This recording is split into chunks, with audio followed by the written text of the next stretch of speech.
First, yes, I know about the takedowns. Toei's kind of been going crazy with bots on Dailymotion. I will endeavor to have them back up next week. I'm uploading the season finale this week, so kind of stuck on the upload limits thing. I'm going to compress the old files, see if I can get them up faster and all that. And in the meantime, I'm just getting time and stuff together to go up on Zipcast. I've heard from Easy Rider that it's a bit more safe, and it's like Dailymotion used to be. What the hell?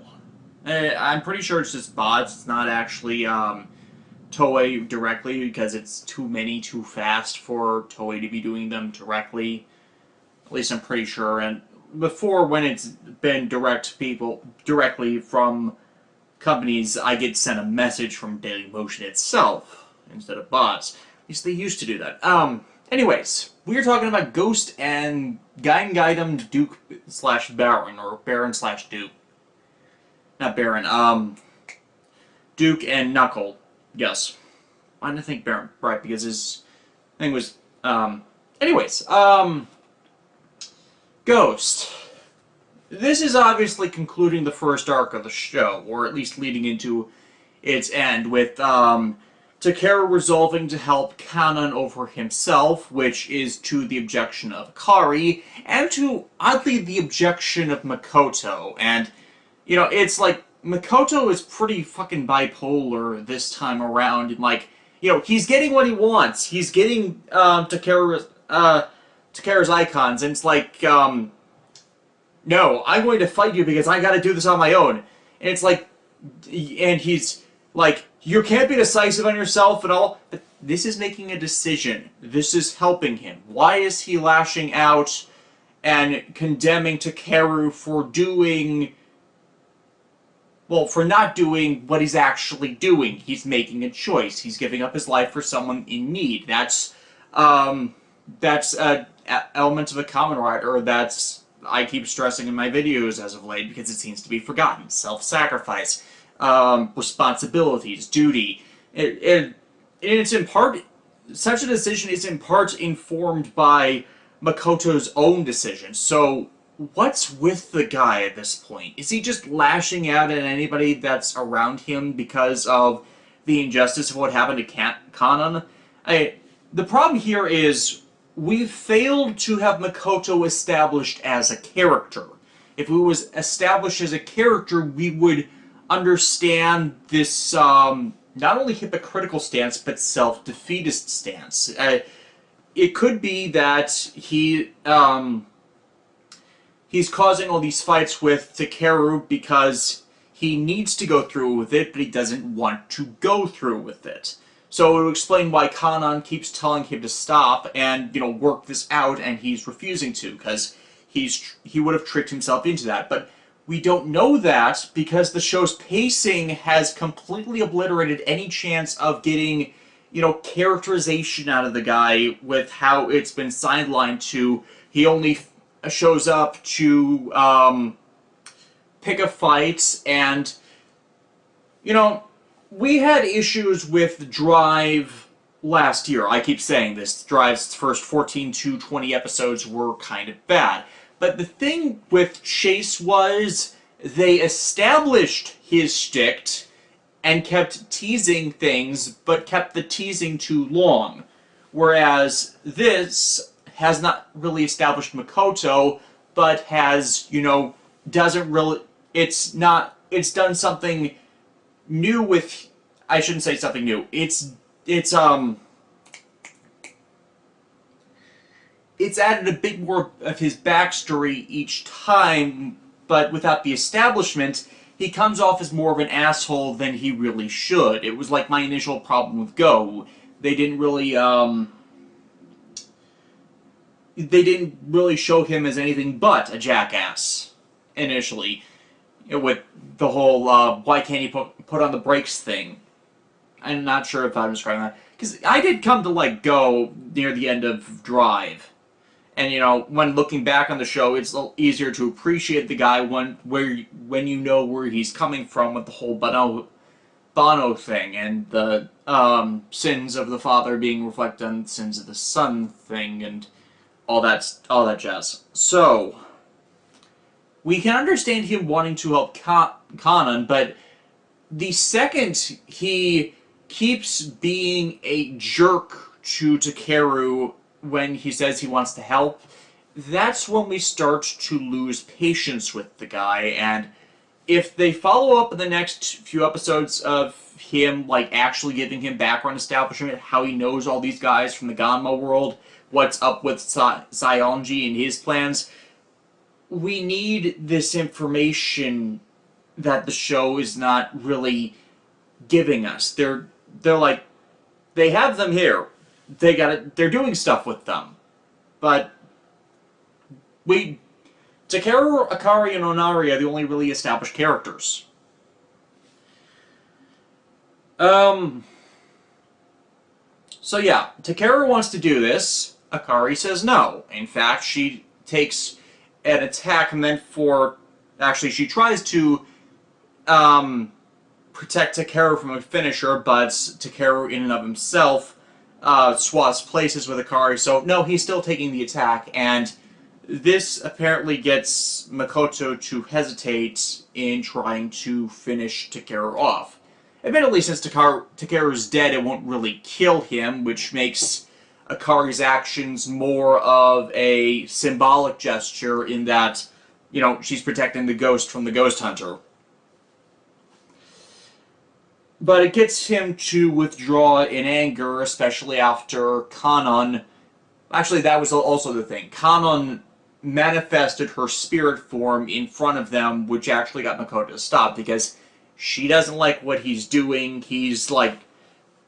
It's alluding to something better about the character we've not been getting. It's like, when Saionji tricked him a couple episodes ago by saying Takeru's father was the one that got them trapped there. They didn't do anything with it for that reveal, so it seems like they did it in advance of something else. So they're not doing things with supplied material yet, and this is all an effect of the pacing, because they've been stuck in these single episode arcs, like, you know, single episodes, and they could have split into 2-episode arcs to get the forms out faster.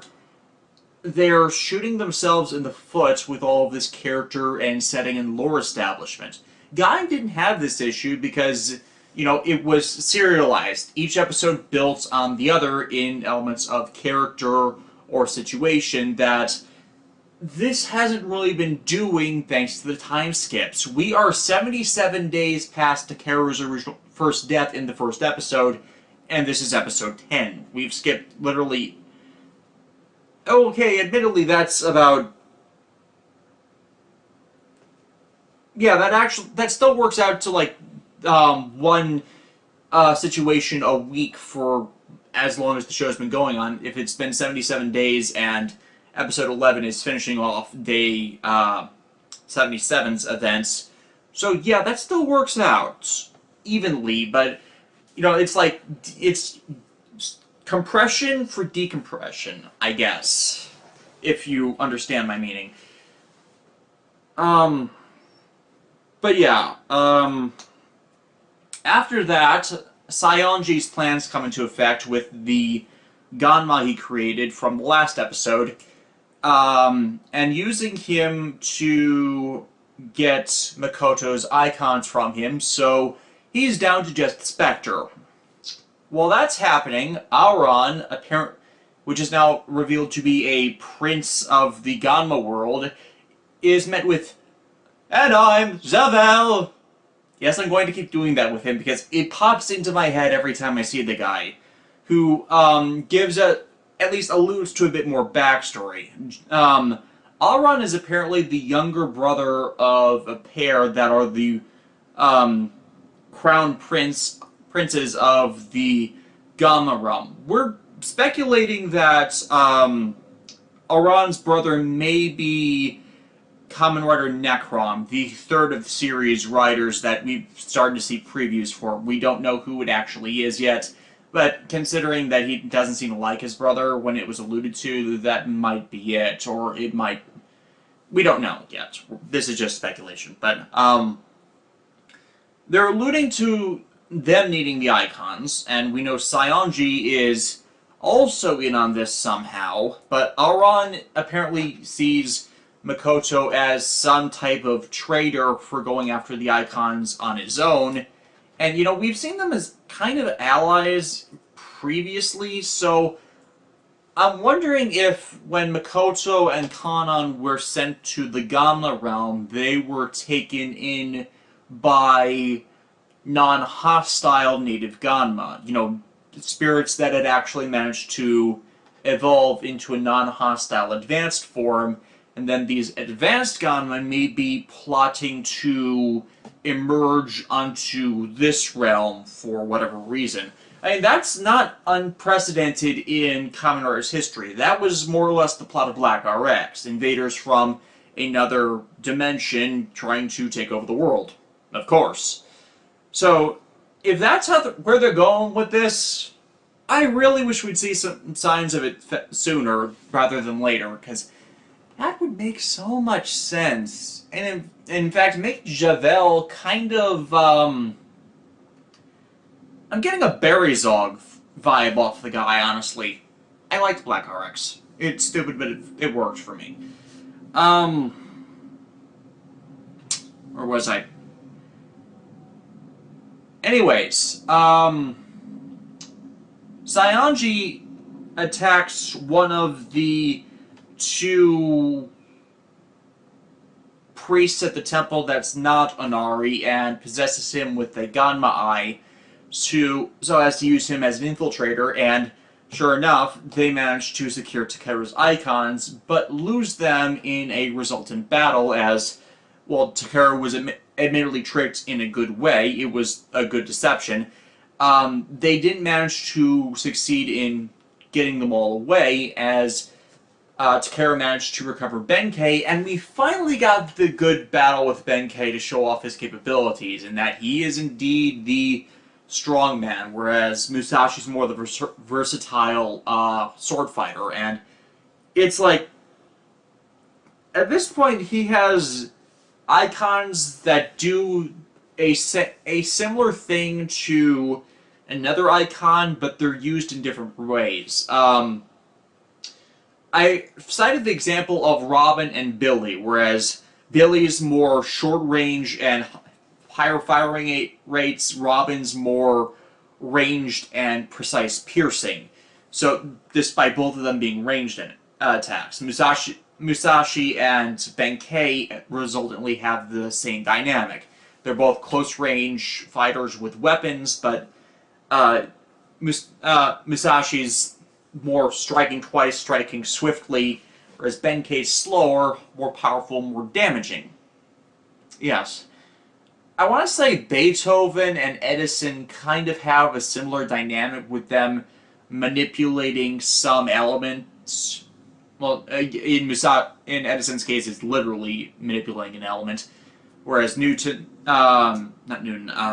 Beethoven is manipulating sound.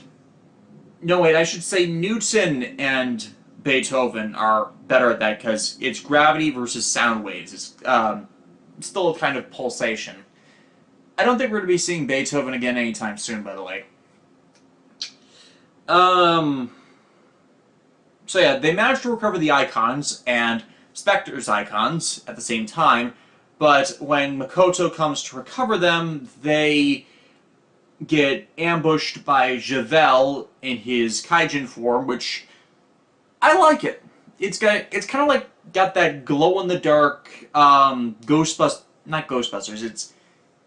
It's kind of aqua, but it looks good for an ominous kind of feeling for the character, and I really like this effect they did with him, in that he's overpowering the two riders, and they're on the far sides of him, and he punches down to the sides of him on the ground, and then they get two lines of explosions. It is like the best Okay, you guys all know the Cal-Explosion, named after Bruce Kalish, and that period of Power Rangers where they have the kind of poor, overused effects work.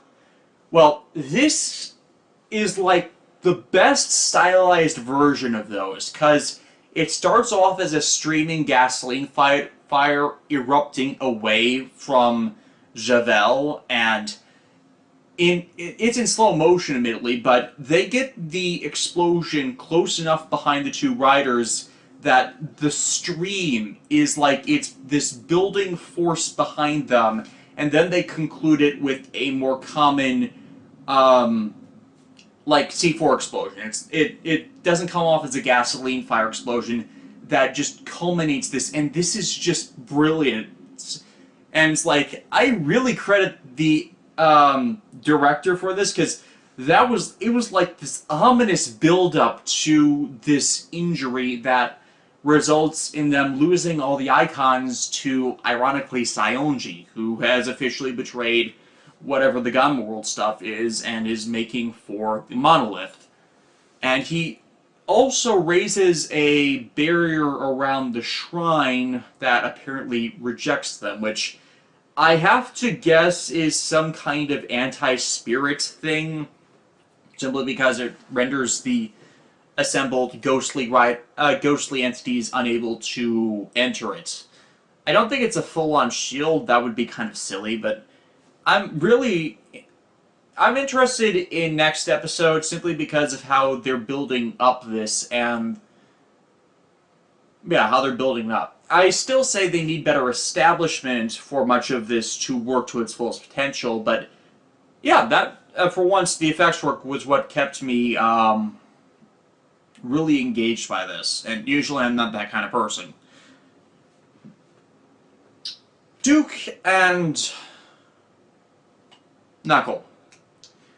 This was kind of an interesting one for me, because the first Gaim Gaiden was meh, kind of riding on the success of the series, and the elements of backstory and for Kaito and the whole thing with Takatora being actually getting some time to see his perspective on things. So I was not expecting that much from Duke and Knuckle. Admittedly, it works better to establish Ryoma.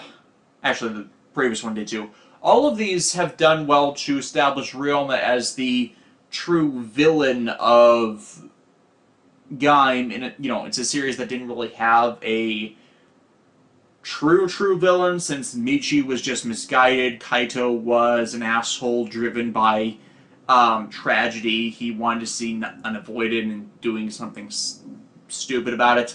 The Faminchu were victims of the Helheim. The Helheim was just this force of evolution that needed the right guiding hand to not be destructive.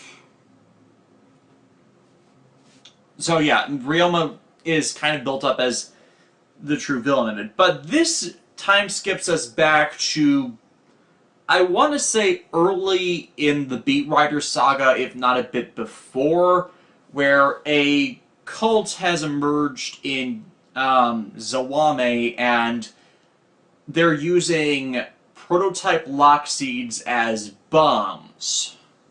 And if the leader of the cult is the former head of the Lockseed Development Project, which got killed in testing one of the first prototypes. It's not the Ringo Lockseed, it's the Blood Zakuro Lockseed. Zakuro meaning pomegranate. And it's a repainted Suika Lockseed, because, of course, it's a repainted Suika Lockseed. I didn't endeavor to buy that. Simply, I know they had, because it came with the Savior Arrow, which was like a black repaint of the Sonic Arrow. But, I built my Sonic Arrow, so, and that ended up being a lot cheaper. It's still going to be a lot cheaper when I rebuild it again. So, anyways, they go around investigating this cult and, find the guy, and they're like, isn't he supposed to be dead? And they're right, he is supposed to be dead. They literally saw him die. So this is interesting for Ryoma, because, he's on this path to God, to obtaining Godhood himself after Takatora puts the people before taking the power of a god. And, sorry, it was a long special, so I'm kind of mulling it over in my head. So, actually I should mention this. We get a bit more of Yoko in this special, which finally gives us some kind of details to her backstory, because a lot of people were pissed with how she was treated over the series, like not having anything of herself, but that is kind of the characterization they were going for. She serves other people because she doesn't find fulfillment in her own actions. It being revealed in the special that she was a corporate spy that Ryoma found out and kind of talked her into seeing the ascension of a god. I'm thinking by the differences in his hair that we see is he initially meant Takatora, but then when he kind of went for, no, I'll do it since Takatora isn't going to, that he kind of swapped that loyalty over to him. And then when he betrayed her in the whole Zawame invasion, yeah, she went to Kaito, who kind of had that cult of personality thing going for him. Different than this cult, of course. Where was I? So yeah, I appreciated that because knowing that they're planning a third wave of Gaim Gaidens, it's doubtful that we're going to see a Kamen Rider Marika Gaiden. And, you know, that would be nice, but since she is I found her to be an interesting writer, definitely one of the best female writers we've had, is that I know there's this stigma against her and other female writers in the series that's just stupid. Anyways, they go to confront Kuroi, and as by this point Ryoma's figured out his whole bit, and we get Lemon Arms. Not Lemon Energy Arms, just Lemon Arms.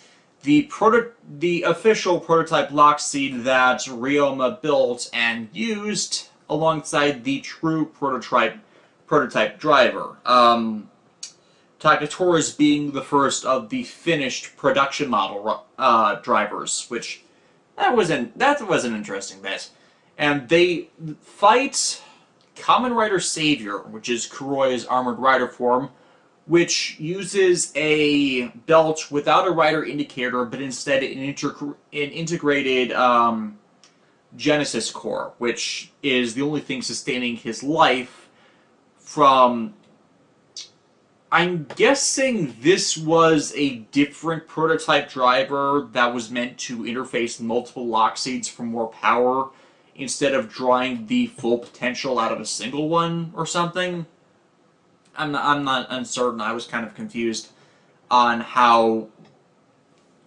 Ryoma keeps saying during it that his designs and inventions were being stolen by Kuroi's actions, and I'm thinking the only way that would be explained is since Kuroi keeps acting as a spirit, he was stalking Ryoma and developing this driver for his full power in this spirit plane thing, which I admit I didn't completely get. But the idea that Ryoma later presents is that he's a spirit only connected to reality by the existence of this driver. So it's kind of like a chicken coming before the egg thing, where he needs this, but he doesn't have it in its full form until Ryoma starts developing the Genesis driver, which he didn't do yet when the guy died. See where I'm going with this? So that's confounding. And while the team up between Takatora and Ryoma does result in Kuroi being defeated, he's not gone permanently as they didn't destroy the driver. Instead, Ryoma finishes the Genesis driver and uses its superior power to take on the double-locked Savior. That's something I should mention.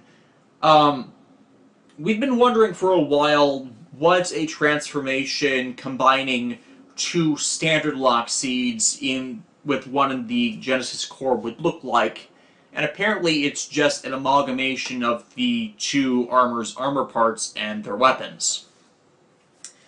And Savior kind of looks terrible because of it, because the Zakuro parts, which were yet another Apple lock seed armor, this is what, 5? I feel like, yeah, I think it's 5. And with half of the other parts being from the Blood Orange lock seed. Its creation is not, well, first of all, I'm saying, that's where that went. But then I'm realizing as I'm watching this, no, they're just recycling it, but since it gives the same Blood X sound as the Zakuro arms, I'm thinking the Blood series variant of the lock seeds were developed by Kuroi, whereas the more standard and efficient ones were developed by Ryoma. This is, of course, contradictory to what we saw of Bujin Gaim in the Sengoku movie, where the Blood Orange lock seed was vastly more powerful than the standard orange arms. But I'm thinking that also has something to do with the spirit of Bujin Gaim, in that it wasn't so much the lock that made it extremely powerful, but the entity. Kind of like how Kota Kazuraba is technically now the most powerful rider due to his god powers more than his actual rider powers. Yeah. If you just slot in Gaim Kiwami arms into a situation, he's not going to be defeating that many of the high-tier riders, but if you factor in the Kota's god powers, that's where things get a bit more hazy, and Kota usually wins those debates. So it's kind of an either-or kind of thing.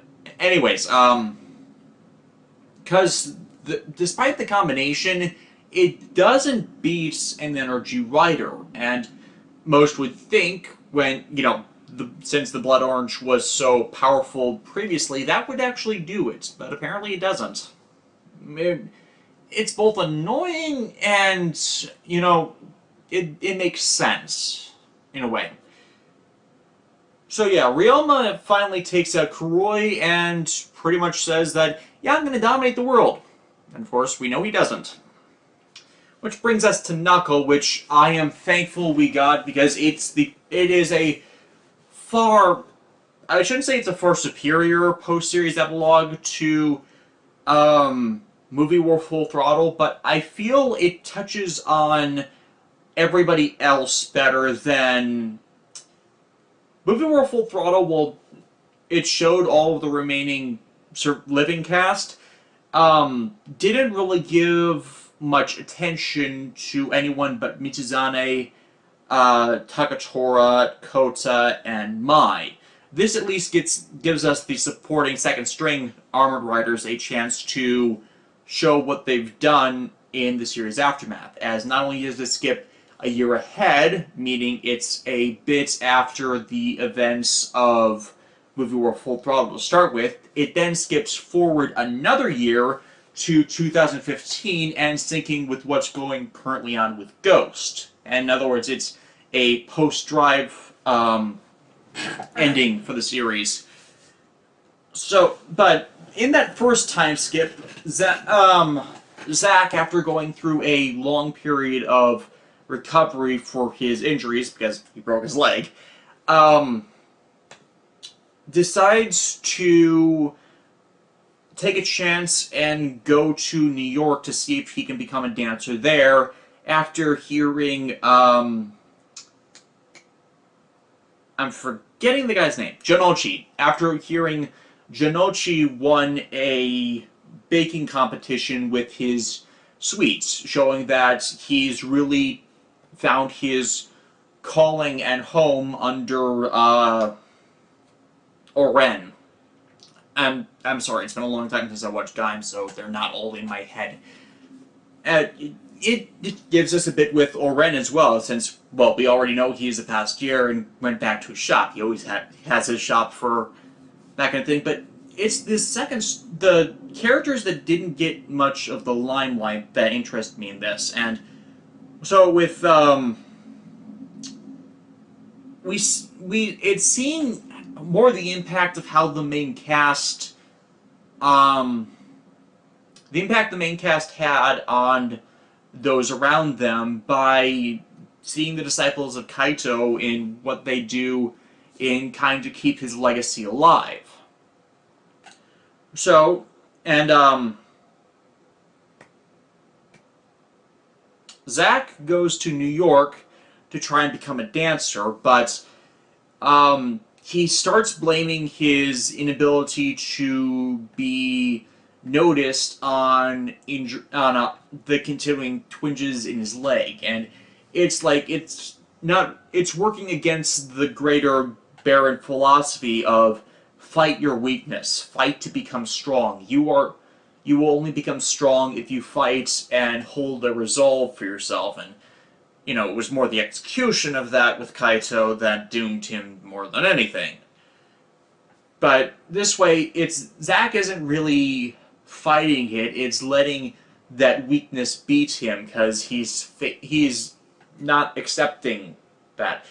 But it's something he doesn't realize until deep into it when he hears about Neo Baron, which has been started up by Shura, a guy who was rejected from normal Baron back when Kaito was originally forming Baron into the team in 2011. And we see how Kaito formed the dance group in 2011. He came up to a bunch of other freestyle dancers, beat the group of them up. Now, I didn't say he beat them up. He danced with them, show off his superiority. Zack asked him to join them more regularly. I shouldn't say asked to join them more regularly. I should say ask if he would be interested in joining them more regularly. And then Kaito said, "Sure, I'm in charge," and then kicked their asses to show he was stronger that way. Thing with that is, that's not really how things work. If you're like, there's no reason to follow someone in the modern age by doing that outside of, actual warriors. You're kind of being a dick when you do that. It's like, why did he even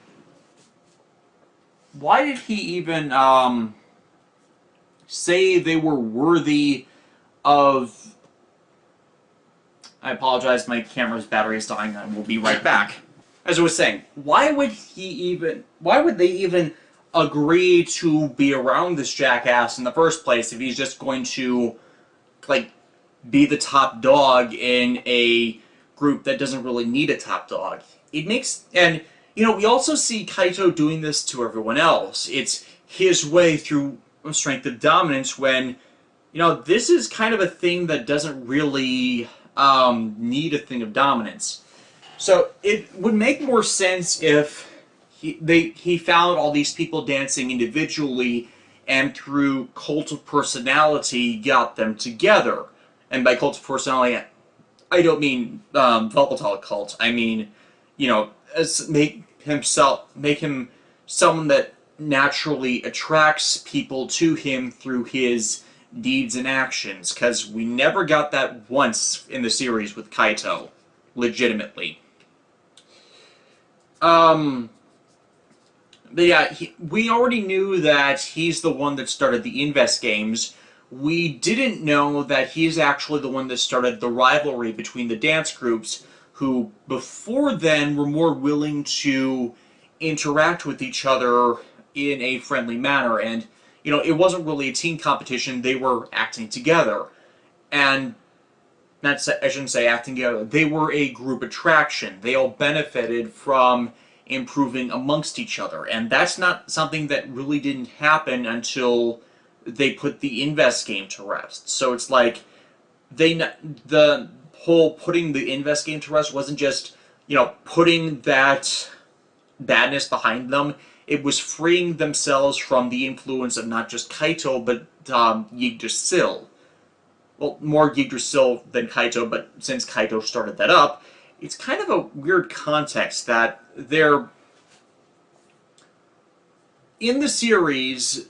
Fighting off Kaito was to prove you were strong, strong enough to show that what you wanted wasn't just right, it was fighting off this unnaturalness in the world, since he became reflective of the corruption of the Helheim at the series' end.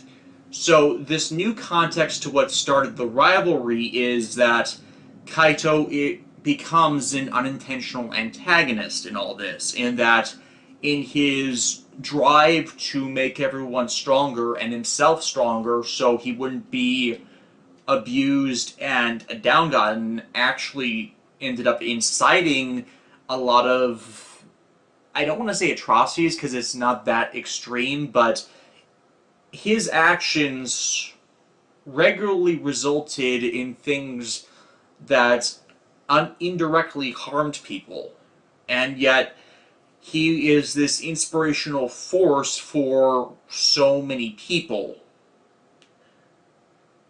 The Sengoku Movie War compared Kaito pretty directly to Nobunaga Oda, and in Japanese history, Nobunaga is either hailed or vilified, the whole Nobunaga the Fool thing. So, I'm wondering if this is the same effect, or if that was the intentional parallel they had between them. Because it makes a lot of sense. He did great things. I'm trying to remember the movie that did this. He did great things. Terrible things, but they were great things. So yeah, Zack comes back to Sawame City in hearing about Neo Baron, and Neo Baron are nothing but thugs run by Shura, because that's how he thinks it is the right way to keep Kaito's dream alive. But it's not really keeping it alive, it's continuing what subjugated and misled so many people, and Zack knows this. He was the one that turned on Kaito at the 11th hour, and unintentionally caused Yoko's death. So it's like, they're taking his memory out of context and using it as a reason to harm these other people that are innocent in it. In fact, Shura is fleecing money out of people to build a device called the Savior Project, which will kill anyone in the city that is not an ally or disciple of Neo Baron. He's starting up the same kind of cultist activity that we saw from Kuroi. And this is important because at the end of Duke's part of the Gaiden, the side story, we see Kuroi as a spirit handing off a banana lock seed to Shura, because he becomes Kamen Rider Black Baron. Yeah. So it's like, it's the connection between the two, in the same way that the Ringo lock seed was a bridging element in Zangetsu and Baron's Gaiden specials. And somehow the guy has secured Kurokage model drivers and lock seats, the Matsupakuri locks. And I'm curious how that happened, because at the end of the series, they said that all but one of those models had been destroyed. So, was Kuroi as a spirit still trying to influence people, and it wasn't just a appearance of Shura, but him acting in the same way that... I'm forgetting the entity's name. The spirit of the Helheim. Sagara. Did his accident that allowed him to become Kamen Savior evolve him in the same way that Zagara was also a spiritual entity that could create lock seeds. It would be an interesting element if that was actually ever established, but it's not really, so it's kind of confusing that they had this. If they do more Gaim Gaidens and use him as an antagonist, it would be an interesting way to keep Helheim-like entities on, well, Helheim-based enemies on Earth for the rest of the riders to fight, while Kota is off keeping the rest of the Helheim in check. Anyways, when the Kurakages attack, Michi appears, having apparently been informed of this, and fights them off as Ryugen before granting Zack, I apologize, I'm kind of blanking on the names a lot today, a new driver, a new Kurumi lock, and a Marin energy lock seed. Where the hell did these come from? I mean, yeah, we know that Ryoma was able to construct and produce his own lock seeds. In fact, it's stated several times throughout the series that he had a kind of obsession with making lock seeds on his own. He should be the only source of them, whether they're created through the belts and gathering them from the plants or some other process we're not aware of. I'm thinking that it would make more sense and explain how they got the new Matsukuri lock seeds and drivers if Yggdrasil had decided in the wake of the invasion by Megahex that such production drivers may still have a place in the world, and started limited production runs in recreating them, and a group of them were stolen. That would make sense for why Michi was involved, and why he would secure one for Zack, as that would make sense for that, and also explain where the Marin energy lock seed came from. The problem with this is it's an energy lock, and it doesn't interface with a Sengoku driver, and Michi does not provide Zack with a Genesis driver. I think the idea from that is he thinks he had Kaito's Genesis driver, but Kaito's Genesis driver was destroyed. And we're pretty certain that Yoko's driver was likewise destroyed when she died, so there is no Genesis driver in play. So it's an odd element to have, but one that pays off in the resultant final battle, as, well, Zack managed to save Pico, who had been not so much abducted, but cult of personality into the cult during all of this, and rescued by Zack. He retrieves the Genesis core from the core of Kaito's driver, and while damaged, it still functions. And Marin energy, no, Knuckle Jimba Marin, I actually kind of like. It puts him on even grounds with Black Baron, who I assume to be stronger than normal Baron, because black. He attacks with a ferocity that was commonplace to Zack, but never to this degree, while stating that, to tie back to the beginning, that he was beginning to not fight his inner weakness, just blaming it on something convenient, like his leg injury, and to protect Kaito's memory, that's something he can't do anymore, because Kaito's true influence was to get them to fight and keep on fighting an unfair world by endeavoring to be strong. And it's through that I really like how he used Jimba Mara on all this, especially with how all of it was flaming punches. I know we had the, it's a walnut, it's a chestnut, it's chestnuts roasting on an open fire, kind of symbolism and jokes, because Ranma 1/2. And Admittedly, I wasn't too thrilled about the initial giant spiked armoring because it seemed kind of restrictive.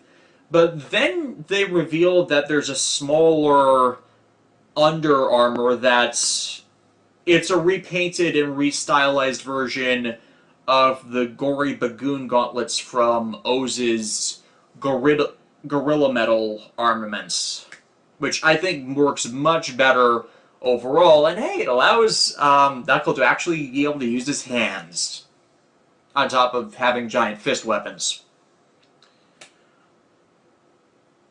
It ends with, after Shura is defeated, with him being seen by Kaito's spirit, not being seen, him seeing Kaito's spirit and asking something that had bugged him since the end of the conflict. Why did Kaito let him live? And it's the same philosophy. He can become stronger because he's already put himself on that path, and he wanted to see how far he could still come. Because while he betrayed Kaito, it was only to follow in his own beliefs, and as Kaito showed with his respect and feud with Kota Kazuraba, he respected those that did their best to become strong, even if they ended up rivalrous or enemies. So that's character consistency there. And it ends with them dancing, with moves that are completely inappropriate to the song they used for the ending. From the dance moves, I think they were supposed to put in the insert song Never Surrender, but I think they wanted to shell one original song for a new soundtrack. Because, of course they did, it's Toei. So yeah, this was a far... I shouldn't say it's far superior, because the two parts and the two Gaiden sets did different things. Zangetsu and Baron filled in character stuff the main series was not allowed to do with the runtime it had, and fleshing out two further characters. Whereas Duke and Knuckle plays more into how the Genesis writers came together, something we at least got establishment in the series, and giving a final, unless they do another set of guidance, story that showcases the development of the second string writers from the show, which makes it, once again, good additions, in my opinion. I have no idea if they will end up doing another Gaiden. Odds are they are going to. I'm more interested in Drive Saga Kamen Rider Chaser because Chase ended up being a good character in the end.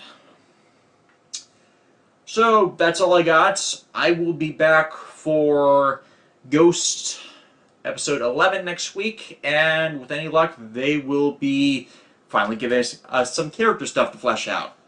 See ya!